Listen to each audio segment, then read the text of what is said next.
Ei, gente! Estamos iniciando de novo a nossa live desta manhã, porque eu tenho coisas poderosas e preciosas para transmitir a você e não tem nenhum tipo de impedimento que vá paralisar, barrar, impedir que Deus leve até o seu coração o conteúdo, né, tão importante que vai mudar a sua vida por completo. Então, entra, compartilha e agora nós vamos para cima. Tô com raiva do diabo agora, tô invocado com o cão. Agora que eu vou botar fogo no parquinho do diabo agora. Vamos queimar tudo, diabo do inferno, né? Vamos aí, compartilha aí, gente. Vamos lá, compartilha pra gente rapidinho aí ganhar fôlego, força e avançar e correr com esse conteúdo exclusivo. Então, vamos retomar aqui tudo que eu falei desde o início para você não perder absolutamente nada daquilo que foi transmitido até agora. Veja, a gente entendeu que sem fé é impossível agradar a Deus, ou seja, viver pela fé é a única forma de vida aceitável por Deus. Nós nunca, jamais poderíamos viver da fé porque estávamos mergulhados no pecado. E o pecado fazia separação entre nós e o nosso Deus. Nós não estávamos sensíveis ao ponto de ouvir a voz do Espírito que impulsionaria o meu coração a um comportamento que fosse correlativo àquilo que eu ouvi da parte de Deus. Então,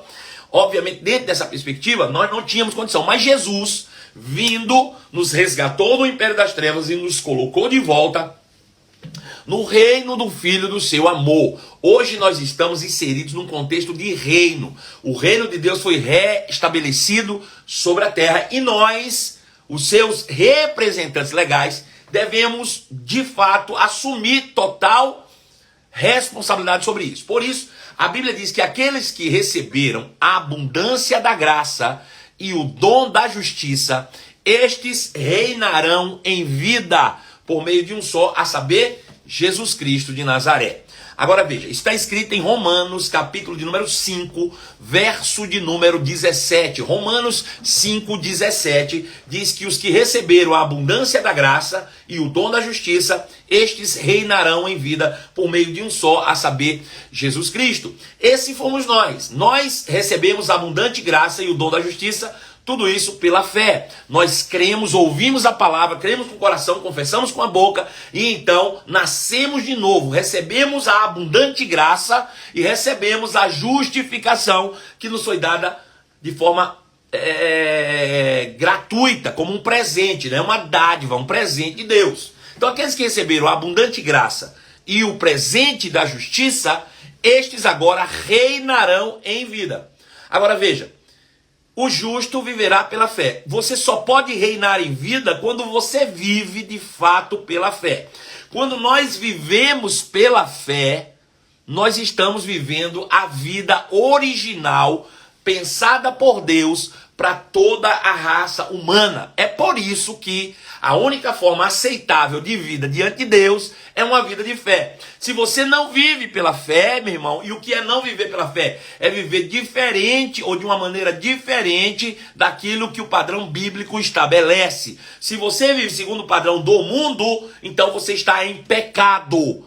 Pastor, o senhor é exagerado. Não sou eu, não, é a Bíblia, né? A Bíblia diz que tudo que não provém da fé é pecado. O que significa tudo que não provém da fé é pecado?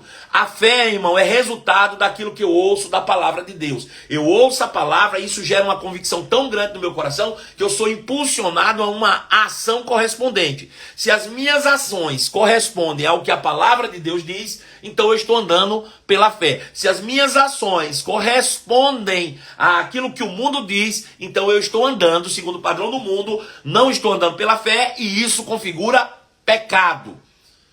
Infelizmente, essa é uma verdade dura e crua. Agora, a Bíblia diz que eu ando pela fé porque eu recebi a abundante graça e o dom da justiça.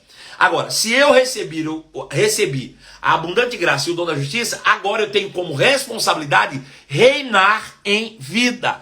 Você que nasceu de novo em Cristo Jesus, você não tem o direito ou o privilégio, você tem a responsabilidade de reinar em vida. E ponha isso na sua cabeça, reinar em vida, irmãos, não é viver uma vida de à toa, não. né? Sem trabalhar, pra cá e pra colar, só tirando fotinha bonita, estou reinando em vida. Estou reinando em vida quando eu estou na praia. Estou reinando... Não. Reinar em vida é assumir o governo. Reinar em vida é assumir a sua posição de autoridade no reino de Deus. Isso é reinar em vida. Antes o pecado reinou sobre nós. Agora nós reinamos sobre a nossa vida. Nós temos a regência da nossa vida. Nós temos o controle da nossa vida. Nós temos a regência, de fato, de tudo e de todas as circunstâncias que estão à nossa volta. Essa é a ideia. Quando você vive pela fé, você assume o governo. Agora, fazer parte da família real, estar no governo, estar na regência, obviamente me dá muitos privilégios, mas também muitas responsabilidades. E aí eu dava o exemplo da família real britânica, né? A Rainha Elizabeth e sua família. Você não vê a Rainha Elizabeth e sua família viajando para Cancún e tirando foto e dizendo: estou reinando em vida. Eles reinam em vida lá no castelo, eles reinam em vida onde eles estão. Agora tem uma coisa, eles têm muitos protocolos a seguirem, né? A família real britânica existe muito compromisso, chega a ser quase que para eles, como é que eu vou dizer, penoso ter que cumprir todos esses protocolos, né? Você anda lá, ó, de forma rigorosa, não pode falar o que quer, não pode vestir o que quer. Você está representando um reino quando você reina. Você está representando alguém que é superior a você. Agora, por outro lado, o reino é que te sustenta, né? É o reino que te sustenta. Eles não têm também falta de coisa nenhuma, porque o próprio reino os sustenta.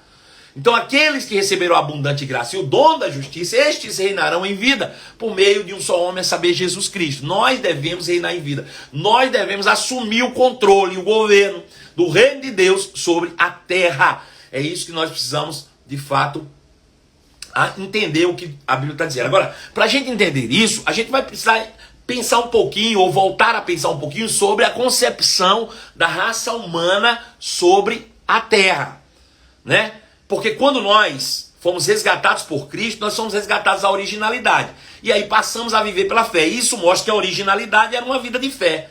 Lá no Éden, a vida que Deus planejou para o homem, para Adão, para a raça humana, era uma vida de fé. E o que é uma vida de fé? É uma vida com base na influência da palavra de Deus, né? A ideia de Deus era muito simples, né? Deus está lá no céu, assentado no seu trono celestial lá, no seu trono de glória, e a partir de lá ele cria o universo visível. Ei, Pedro, um beijo para você, Pedro.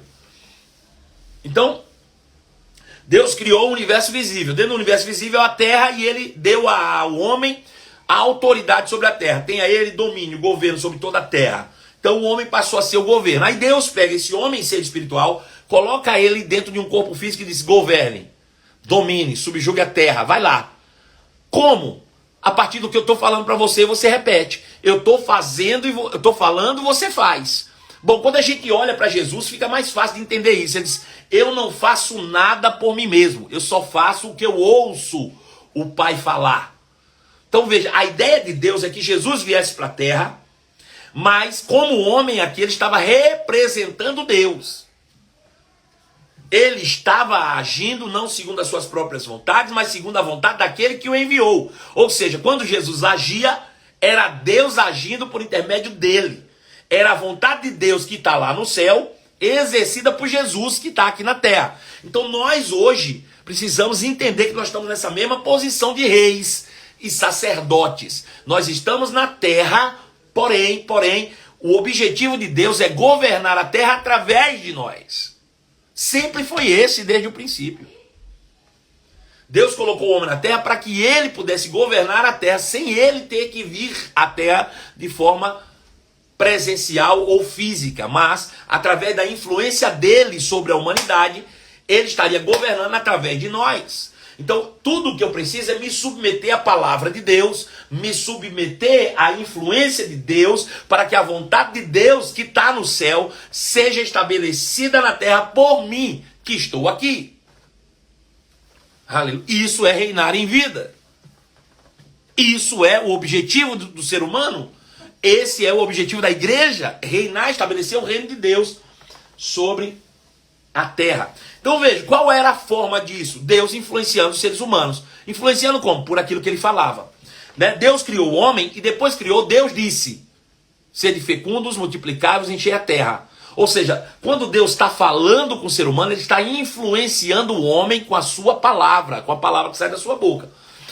Quando Deus fala ao coração de Adão, aquela palavra que entrou no espírito humano ou no espírito de Adão, ela revolucionou em uma convicção tão plena que Adão impulsionalmente começava a fazer a vontade de Deus, ao qual ele acabara de ouvir, né? Essa era a ideia de Deus, a gente viver influenciado diretamente pela sua palavra.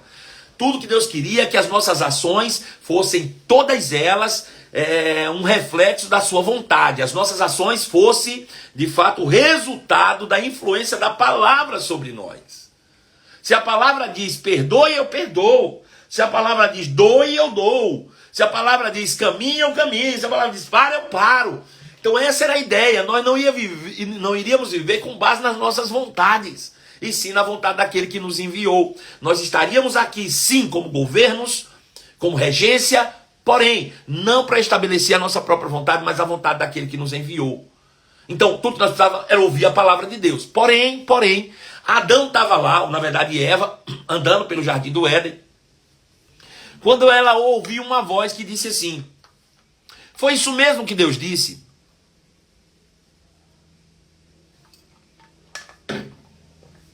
Você não pode mesmo comer de nenhuma árvore do jardim. E Eva disse: não foi isso não. Deus disse que nós podemos comer de todas as árvores do jardim, menos da árvore do conhecimento do bem e do mal. Dessa a gente não pode nem comer, nem tocar, porque no dia que nós comermos, certamente morreremos. E aí a voz do diabo disse para ela assim: é claro que vocês não morrerão. Isso é mentira de Deus. Veja, o homem foi criado para ser influenciado por uma única voz, a voz da palavra de Deus, a voz que sai da boca de Deus. É por isso que a Bíblia diz que nem só de pão viverá o homem, nem só de pão viverá o homem, mas de toda a palavra que sai da boca de Deus. O que ele está dizendo? Veja, ele não está dizendo que o homem não vai viver de pão. Ele está dizendo nem só de pão viverá o homem. Ou seja, o pão não será o único alimento para a humanidade. É isso que ele está dizendo. O pão não será o único alimento para a humanidade. Ele viverá de pão, mas também viverá de palavra. Ou seja, todo ser humano se alimenta por fora de pão e por dentro de palavras. Essa é que é a questão. Nós, por fora, somos resultado do que comemos. Por dentro, somos resultado do que ouvimos. Nem só de pão fora viverá o homem. O homem tem um ser interior que é alimentado por palavras, por vozes. Ou seja, um ser influenciável. Aleluia. Nem só de pão por fora viverá o homem, mas por dentro ele se alimentará da palavra de Deus, ou de vozes, né? Deveria ser da palavra. Mas o primeiro casal já deu ouvido a outras vozes. É por isso que Paulo diz: existem muitas vozes no mundo. Existem muitas vozes no mundo. Sabe, quando eles erraram e eles pecaram e eles perceberam isso, e eles procuraram a Deus, agora envergonhados, e Deus disse: aonde você está? Por que você se escondeu? Ele disse: porque estava nu. Porque eu estava nu e tive medo, tive vergonha e me escondi. E aí Deus disse: quem disse a você que você estava nu? Ou seja, onde foi que você ouviu essa informação? Veja, o que levou o homem ao pecado foi uma influência, aquilo que ele ouve. O homem foi criado para ouvir apenas a palavra de Deus. A palavra de Deus deveria ser a única fonte de informação humana. Mas ele deu ouvido a outras vozes. E Deus diz: quem disse para você que você estava nu? Porventura comeste da árvore do conhecimento do bem e do mal, que eu falei para você não comer? Então veja, é uma questão de influência. Nós nos alimentamos por fora nós somos resultado do que comemos, por dentro nós somos resultado daquilo que ouvimos. Eu gosto do que o apóstolo Band falava. Ele disse assim: olha, se tudo o que você assiste é novela da Rede Globo, se você adoecer, não venha pedir oração a mim não, vá pedir no Projac, né? Por quê? Porque você é resultado daquilo que você ouve. Querido, deixa eu dizer uma coisa para você. Eu sei que eu vou ser antiquado falando isso, mas tudo bem. Se tudo que você ouve na sua vida são os Flintstones, lembra dos Flintstones? Se tudo que você ouve na vida são os Flintstones, tudo que vai sair da sua boca é Iabadabadu. Aí, como as pessoas não entendem isso, elas transformam o cristianismo em uma religião e bota Deus na parede, bota Deus no banco dos réus, porque ele diz assim, não aconteceu porque Deus não quis, eu orei, mas não aconteceu porque Deus não quis, não aconteceu porque você está vivendo com outra influência por dentro que não é a palavra de Deus. Não coloca uma culpa em Deus que não carrega essa culpa. Aleluia. Sabe? Nós temos que ser responsáveis por isso. Deus criou a coisa da maneira correta. Agora, o que é que nós estamos sendo influenciados? A gente quer falar e ter poder, mas tudo que a gente coloca para dentro é incredulidade. Tudo que a gente ouve é palavra de incredulidade.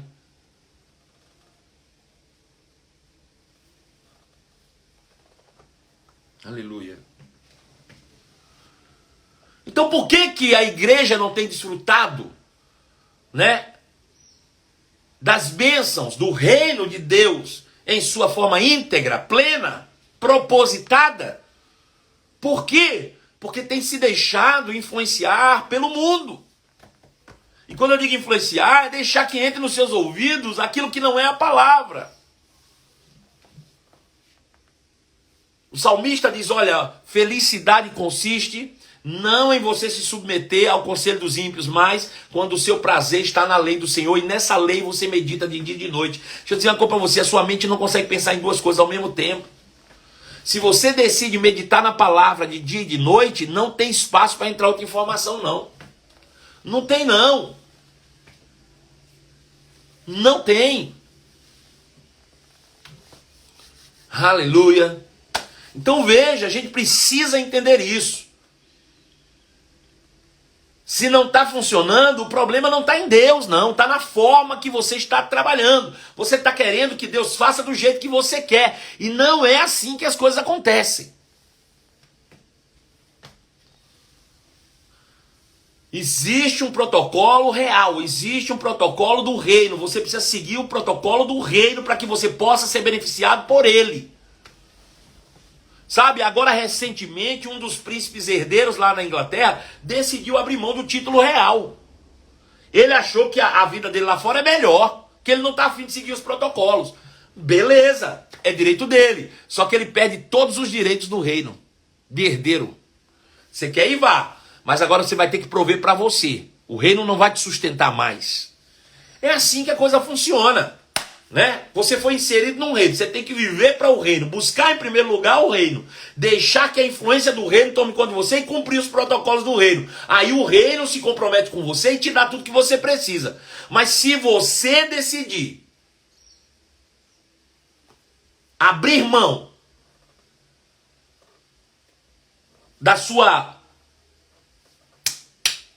autenticidade real, né, da sua patente de família, é direito seu, vá para o mundo. Agora, não espere receber nada do reino. Não espere receber nada do reino. Existe um protocolo. Né? E a forma de fazer é permanecer na palavra. Veja, Jesus disse em João capítulo 10, verso 10. O ladrão vem para roubar, matar e destruir. Isso é o mundo. Isso é o mundo. Mas eu vim para que tenham vida e vida em abundância. Isso é o reino. Né? Veja, a forma de Jesus, a forma que Jesus tem de nos conduzir para uma vida abundante é através da palavra que ele faz chegar no nosso coração. E eu te pergunto, qual é a forma que o ladrão usa para levar para você a roubo, morte e destruição? Quem pode me dizer? Eu vou repetir a pergunta para você entender. Veja, a forma que Jesus utiliza para nos garantir uma vida em abundância é a influência da palavra. E qual é a forma que o ladrão usa para levar você para roubo, morte e destruição? Responde aí para mim, por favor.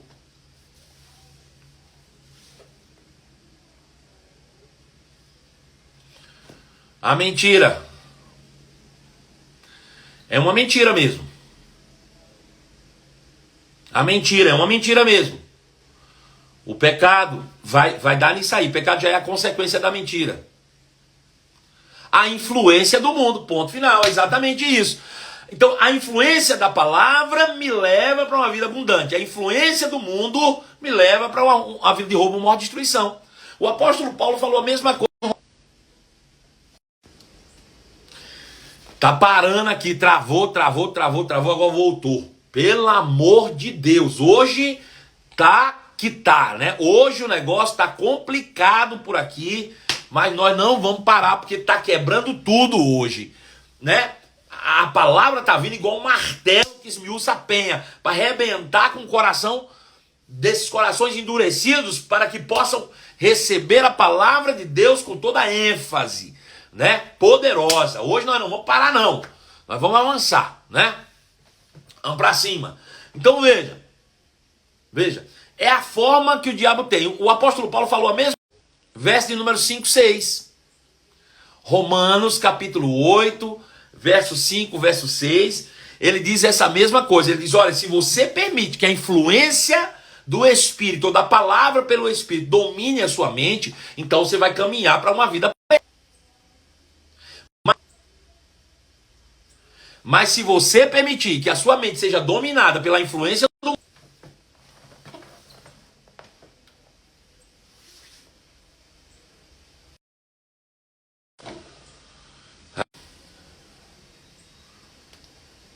Tá difícil hoje, hein?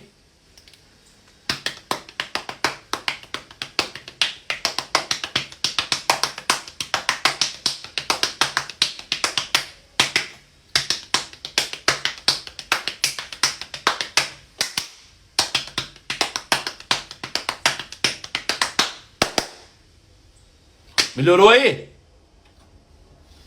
Então veja, o apóstolo Paulo ele disse a mesma coisa em Romanos capítulo 8, verso 5 e 6. Ele disse, olha, se você permitir, é você que tem esse domínio, é você que está no governo, é você que está no poder. Se você permitir que a sua mente seja influenciada pela palavra de Deus, então você vai caminhar continuamente para uma vida plena. Agora, se você deixar a sua mente ser dominada, governada pelas coisas do mundo, você vai caminhar para roubo, morte e destruição. Então perceba que o resultado que você tem na vida não é escolha divina não, é escolha sua, é sua. A vontade de Deus é que você tenha uma vida plena. Eu vim para ter a vida e vida em abundância. Se Jesus não veio fazer a própria vontade, veio fazer a vontade daquele que o enviou, a vontade daquele que o enviou é que você tenha uma vida em abundância.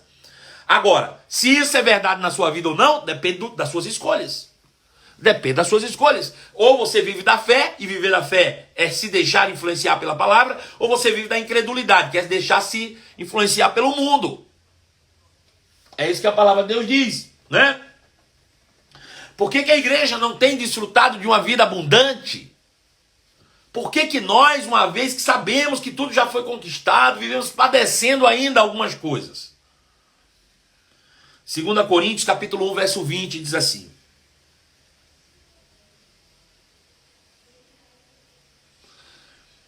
pois todas as promessas de Deus se cumpriram em Cristo com alto e claro sim. Isso é muito bom. Veja, 2 Coríntios capítulo 1, verso 20, diz que todas as promessas de Deus, não importa quantas promessas Deus já tenha feito, não importa, todas as promessas de Deus se cumpriram em Cristo Jesus com alto e sonoro sim. Ou seja, quando ele morreu naquela cruz lá, ele conquistou para nós, a raça humana, todas as promessas. Todas foram liberadas. Deus não vai liberar mais nenhumazinha. Todas elas foram liberadas quando Jesus morreu na cruz. Todas as promessas de Deus. Tem promessa de Deus para a sua vida? Já está liberado. Ou seja, é por isso que hoje nós não somos o povo da promessa. Nós somos o povo da herança. Da herança. Sabe? Eu tenho, sei lá, alguns bens, né? E assim, meus filhos têm uma promessa. Um dia eles vão herdar toda essa minha, os meus bens. Isso é uma promessa para os meus filhos. Um dia, né, eles vão herdar todos os meus bens. Só que essa promessa não se cumpre enquanto eu não morrer. Não é verdade? No dia que eu morrer, então a promessa deles deixa de ser promessa e passa a ser herança.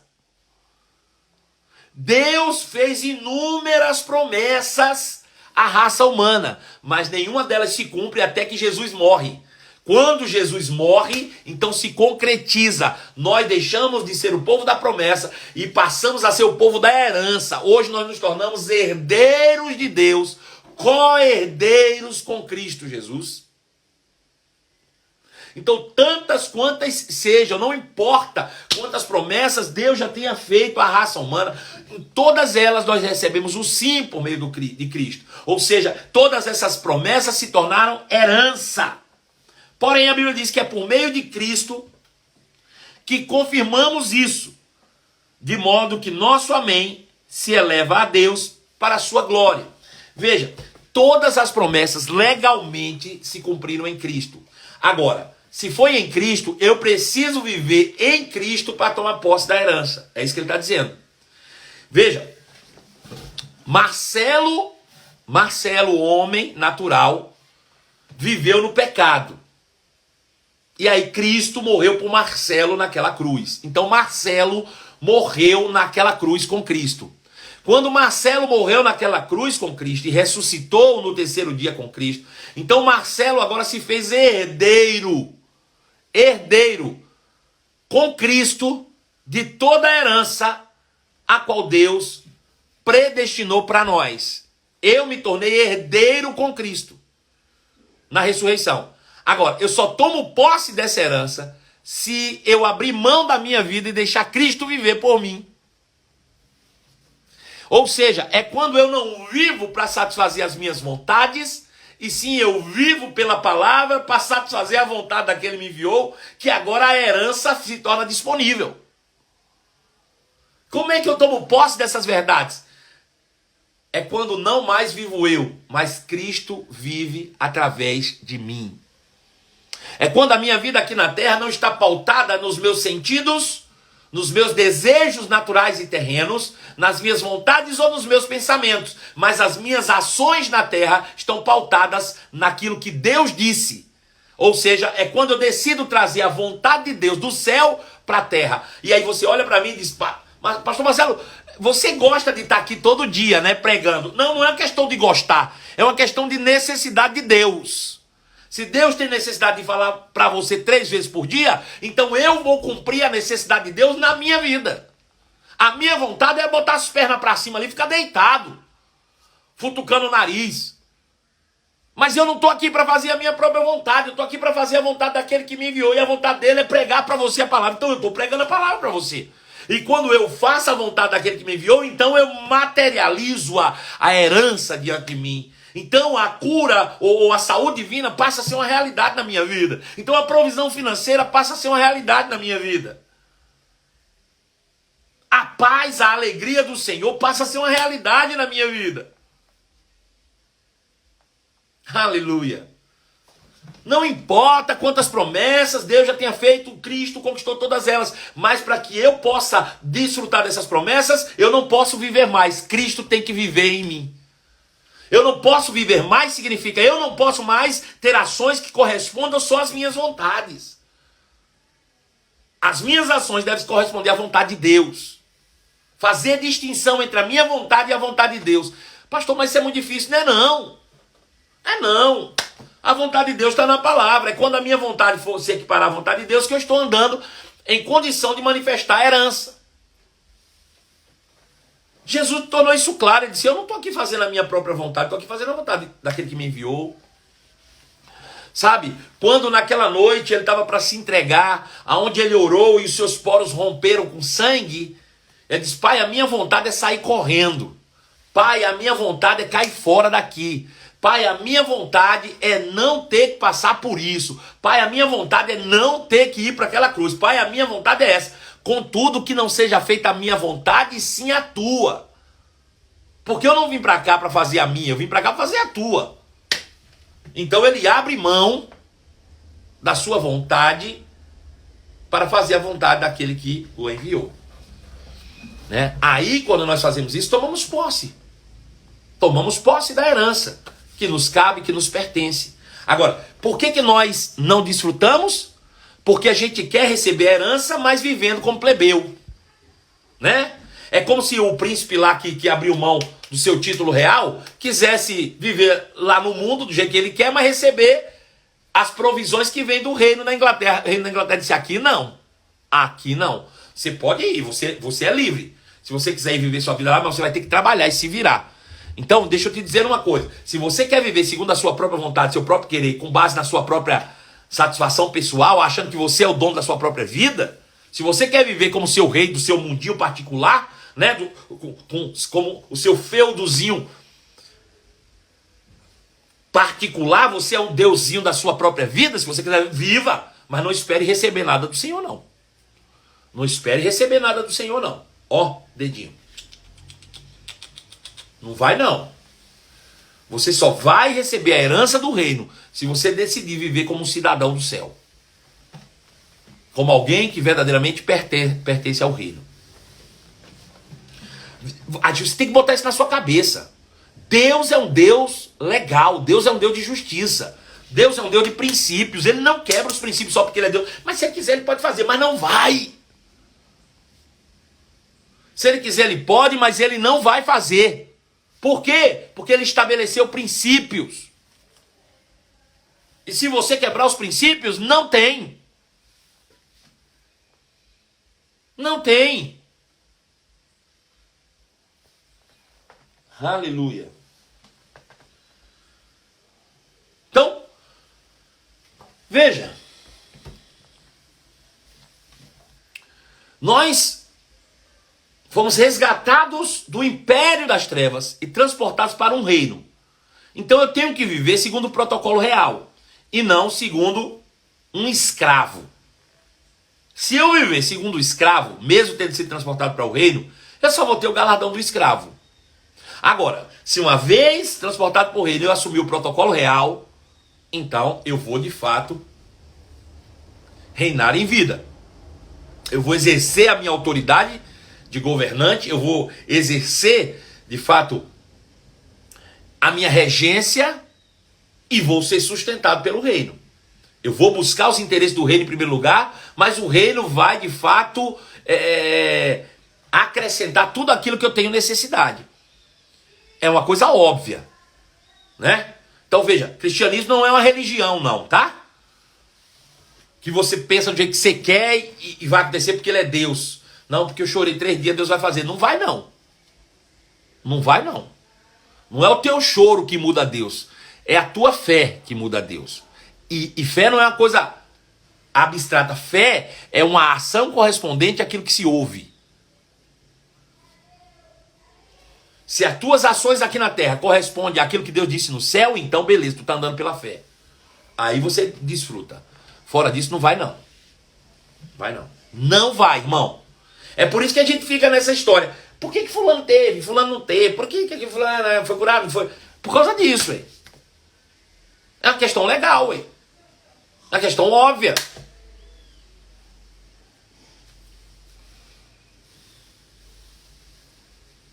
Aleluia. Louvado seja o nome de Jesus. Então, Jesus disse o seguinte.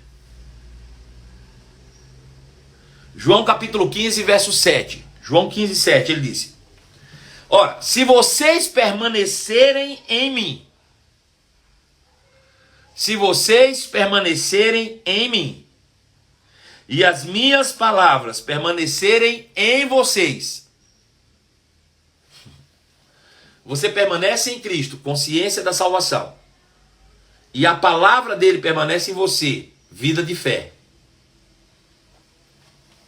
Se vocês permanecerem em mim, as minhas palavras permanecerem em vocês, então pedirão o que quiserem, e isso lhes será concedido. Qualquer coisa, não vai te faltar nada. Quando vocês produzem muitos frutos, trazem grande glória para o meu Pai e demonstram que são meus discípulos de verdade. Quando é que nós demonstramos que somos de fato discípulos de Jesus? Quando nós frutificamos. Agora, que frutificação é essa? Qual é o fruto que nós devemos dar? As pessoas acham que o fruto é ganhar gente para Jesus. Isso é consequência. Não é isso que ele está falando. Veja, ele diz, quando vocês produzem muitos frutos, trazem grande glória para meu Pai e demonstram que são verdadeiramente meus discípulos. 9. Eu os amei como o Pai me amou. Olha o que Jesus está dizendo. Ele vai explicar como é que você frutifica.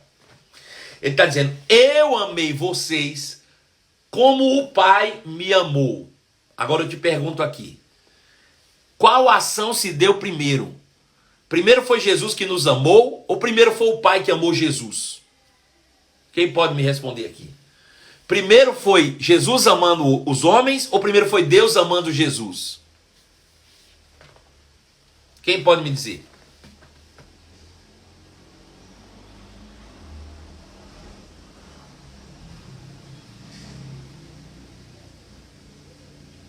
Estou esperando a sua resposta.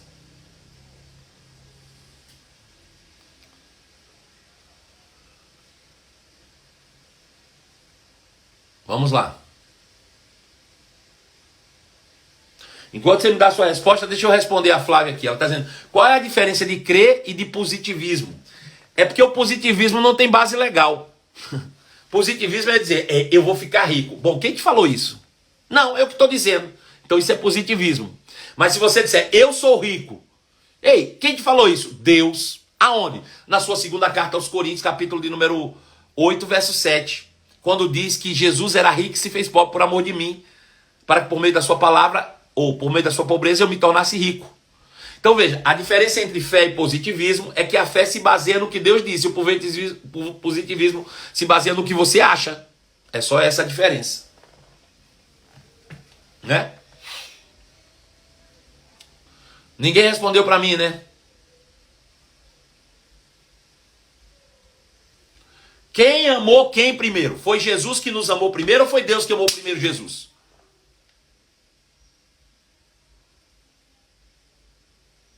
Você não vai responder, não.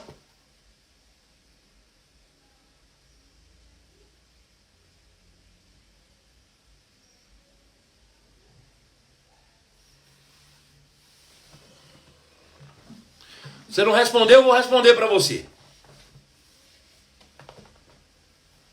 Versículo 9 diz assim: eu os amei como o Pai me amou. Ou seja, o Pai amou Jesus e Jesus amou os discípulos. Essa é a dinâmica do reino. Lembre-se que quando Deus criou o homem no Éden, ele o fez por manifestação de quem ele é. E Deus é amor. Então, a razão pelo qual Deus criou a humanidade, a sua imagem e semelhança, foi por amor. Deus amou a humanidade e os criando imagem e semelhança. Depois de feitos, Deus disse, agora vai, se multiplique. Crie outros à sua imagem e semelhança. Como? Amando. Então veja, a gente vê isso claramente também em Efésios capítulo 5, verso 1. Ele diz, sejam imitadores de Deus como filhos amados. Como filhos amados. Eu só vou conseguir amar quando eu entendo que o Pai me amou. Se eu entender o amor de Deus por mim, eu vou amar você. Se eu não entender o amor de Deus por mim, eu só dou o que eu recebo. Eu só dou o que eu recebo. Então veja, eu os amei como o Pai me amou. Então permaneçam no meu amor. Quando vocês obedecem os meus mandamentos, é que pertencem ao meu, ou é que permanecem no meu amor. Veja, você dizer que ama a Deus, com a boca é fácil. Mas a verdadeira forma de você dizer que ama a Deus é quando você pratica a palavra.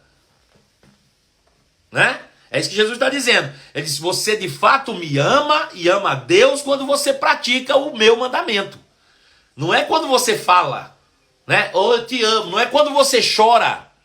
Não é quando você roda no chão, dá pirueta, cai, fica tremendo. Não. Você prova que ama a Deus Você prova que ama a Deus quando você pratica a palavra que ele te ordenou. Quando vocês obedecem a meus mandamentos, então permanecem no meu amor. Assim como eu obedeço os mandamentos do meu Pai, e então permaneço no amor dele.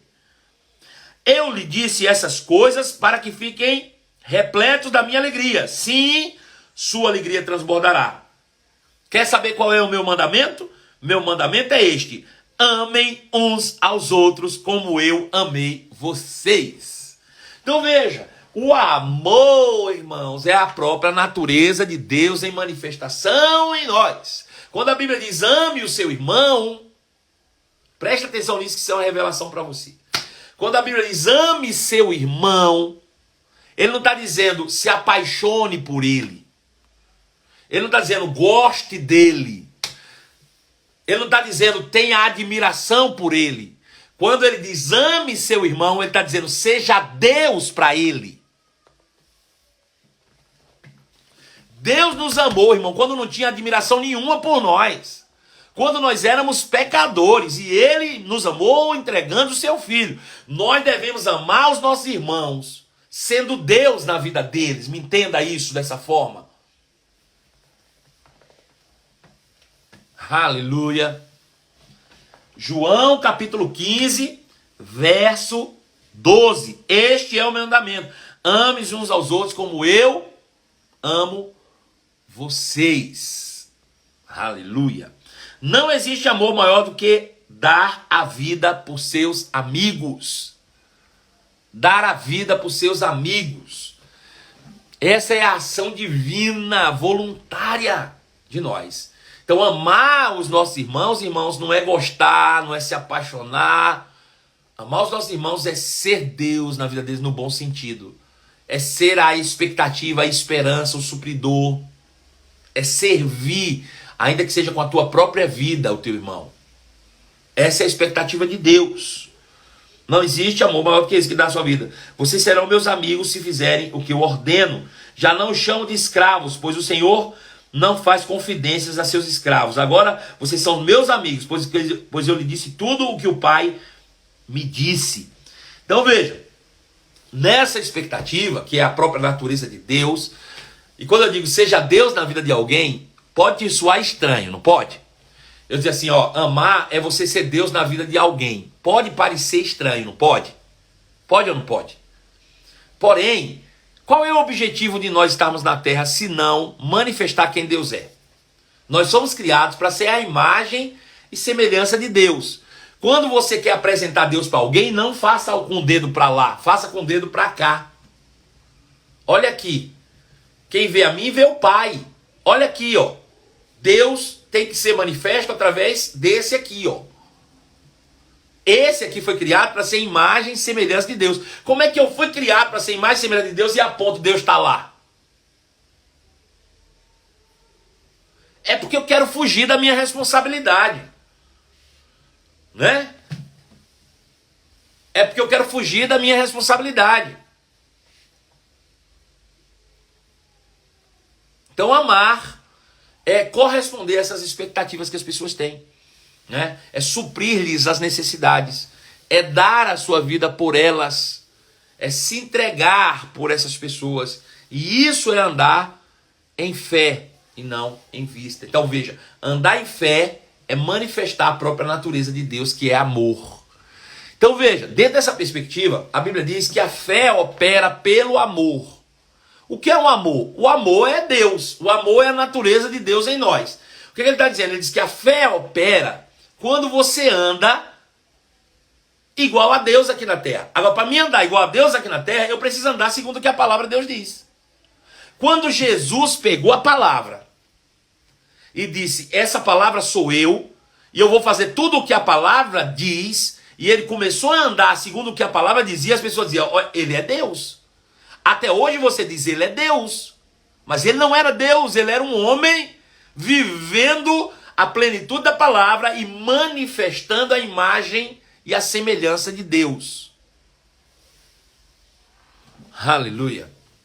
Então, a fé opera quando a natureza de Deus está em plena manifestação. A fé está operante quando a natureza de Deus, que é amor, está em operação. A fé só opera por essa natureza. O problema é que a gente quer andar em fé, mas com a natureza do diabo.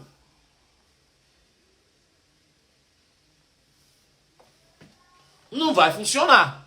Não vai funcionar, não.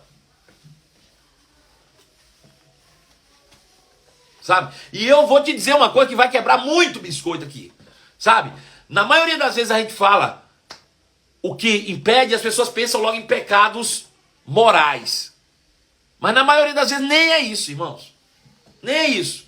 Basta você olhar para a vida de Davi, por exemplo. Davi errou e errou muito. Errou muito. Mas o seu coração, irmãos, era um coração segundo o coração de Deus.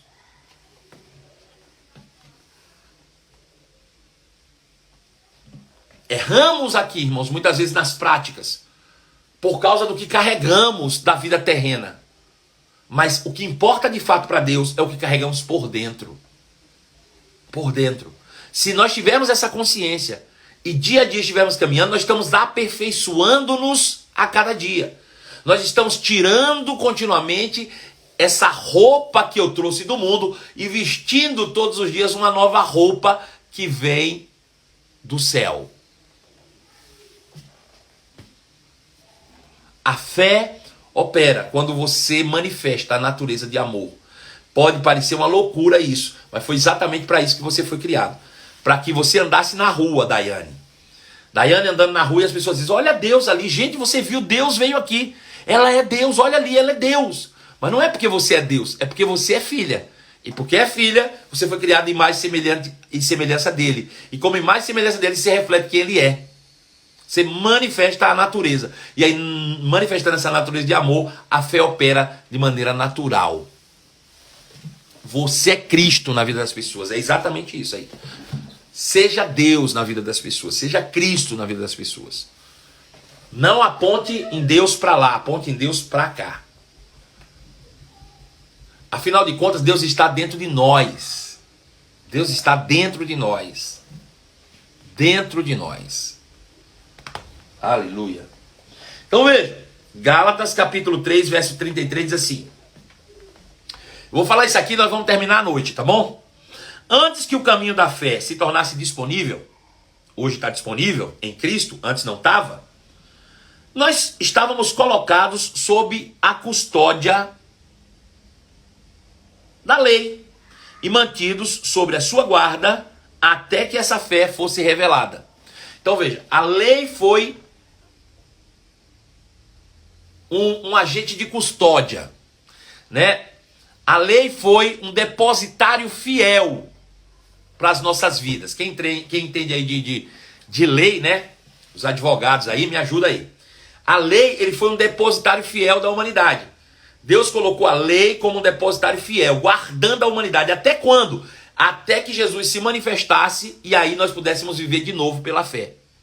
Aí nós deixamos de viver debaixo dessa tutela da lei, né, desse depositário fiel, e passamos a viver agora debaixo do nosso verdadeiro dono. Nós somos restaurados ao nosso dono. Nós somos restaurados à nossa originalidade. E passamos a viver agora pela fé. Pela fé. Então, antes do caminho da fé se tornar disponível, fomos colocados sob a custódia, num depositário fiel chamado lei, e mantidos sob ela, sob sua guarda, até que fosse revelada a fé. Em outras palavras, a lei foi o nosso guardião até a vinda de Cristo. Ela nos protegeu até que, por meio da fé, pudéssemos ser declarados justos. Quando fomos declarados justos, agora que veio o caminho da fé, não precisamos mais da lei como guardião. Pois todos vocês agora são filhos de Deus por meio da fé em Cristo Jesus. Todos que foram unidos com Cristo no batismo se revestiram de Cristo. Agora vocês são Cristo no mundo. Não há mais judeu, nem gentio, nem escravo, nem livre, nem homem, nem mulher, pois todos agora são apenas um em Cristo Jesus. E agora que pertencem a Cristo, são verdadeiros filhos de Abraão e herdeiros segundo a promessa. Aleluia. Capítulo 5, verso 1 diz assim: